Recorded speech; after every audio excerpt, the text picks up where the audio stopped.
Sir, bakit dito sa SSS, mabilis kumuha ng kaltas pero pag benepisyo na, pahirapan? Pakibisto nga po ang mga modus at racket sa loob. Brad, welcome sa Sindikato sa Sweldo o SSS. Ito ang nag-iisang bangko sa mundo na hindi mo pwedeng sabihin ayoko mag-deposit. Mandatory, sa pilitan. Bago mo pa mahawakan ang pinagpaguran mo, nadukutan ka na. Sabi nila, para sa future mo daw to. Pero sa totoo lang, parang tayo ang nagpopondo sa present nila. Himayin natin ang modus ng ahensyang ito. Simulan natin sa loan system nila. Ito ang pinakmasakit sa loob, tol. Nangailangan ka, nag-apply ka ng salary loan. Tandaan mo, ang linoloan mo dyan ay base sa kontribusyon mo.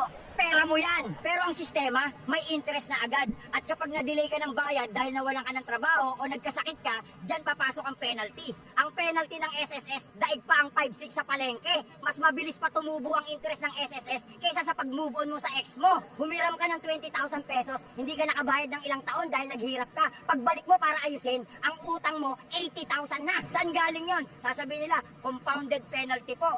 Wow, yung pera ko na nasa inyo, kapag kayo ang humawak, ang liit ng tubo. Pero kapag yung pera ko, hiniram ko sa inyo, ang laki ng tubo nyo, ginisa nyo ako sa sarili kong mantika.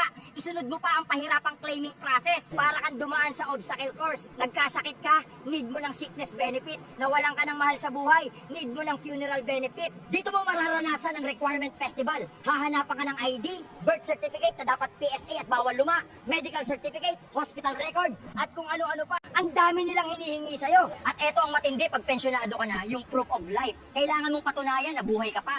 Minsan, papapuntahin ka sa branch kahit naka-wheelchair ka na. O kaya papag-sending ka ng picture na hawak ang dyaryo. Ano to? Kidnap victim stage. At eto ang malupit, ang contribution gap o ang employer magic. Kaltas ng kaltas ang boss mo sa sweldo mo para sa SSS. Tuwing payslip, may bawas. Pero nung nag-check ka sa SSS online, kung makapasok ka man sa website nila na laging system down, tapos malalaman mo, walang hulog. Binubulsa ng employer ang pera mo. Ngayon, anong ginagawa ng SSS dyan? Dapat hinahabol nila at kinakasuhan ng mga employer na yan, di ba? Pero madalas, ikaw pa ang pinag-a-adjust. Sasabihin sa'yo, Sir, kumuha po kayo ng certification sa employer nyo. Kayo ang may police power. Ang tawag dyan, negligence of duty. Pag-usapan din natin ang pension peanut. Nagbayad ka ng 20, 30, 40 years. Dugot pawis. Pag edad mo ng 60, excited ka na, pensionado na. Magkano ang makukuha mo? 2,000 o 4,000 isang buwan?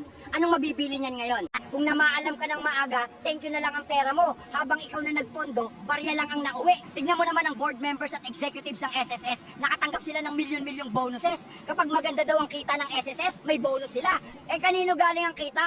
Sa penalty mo, sa interest ng loan mo, yung paghihirap mo, yun ang bonus nila. Isipin mo, tol, yung pera mo na pinagpaguran mo, kapag nasa bulsa mo, hari ka. Pero nung nilipat sa bulsa ng SSS, naging alipin ka. Kailangan mo pang magmakaawa, mag-fill up ng form, at magbayad ng penalty para lang magamit ang sarili mong pag-aari. Kaya kung tatanungin mo ako kung ano ang tamang tawag sa sistemang ito, kung saan ang pera mo ay pinahihirapan kang makuha at tinutubuan ka pa kapag hiniram mo, simple lang, tol, ang SSS, hulog mo, pang bonus nila, ipon mo, pera mo, uutangin mo.